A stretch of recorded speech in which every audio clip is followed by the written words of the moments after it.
Alam mo bang may makukuha kang pera sa OWA? Lalo na kung active member ka at mahigit 10 taong ka ng miyembro? Ito ang OWA Rebate Program. Ang OWA Rebate Program ay hatid ng OWA Act to Republic 102801.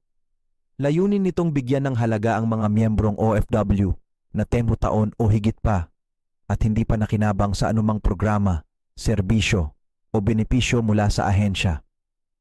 Ano ang mga kailangan para mag-claim ng inyong rebate?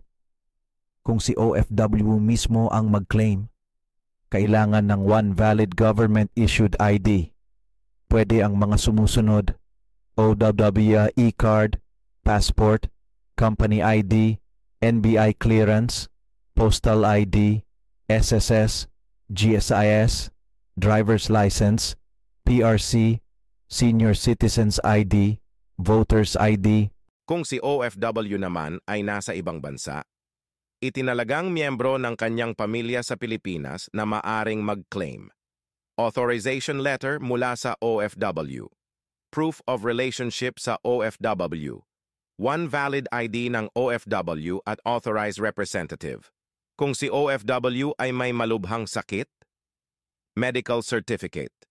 Authorization letter na may pirma or thumb mark ng OFW. Proof of relationship sa OFW. One valid ID ng OFW at authorized representative. Kung si OFW ay pumanaw na, death certificate, proof of relationship sa OFW. One valid ID ng OFW at authorized representative. Sino ang eligible dito? Sino ang maaring makakuha ng OWA rebate? OFW na naging miyembro ng 10 taon o higit pa hanggang December 31, 2017 cut-off period. Nakapagbayad ng 5 FIPS or higit pang membership contribution. Hindi kailanman nakatanggap ng anumang programa or serbisyo ng OWA and OFW o kanyang pamilya. Legal beneficiary ng namatay na qualified OFW.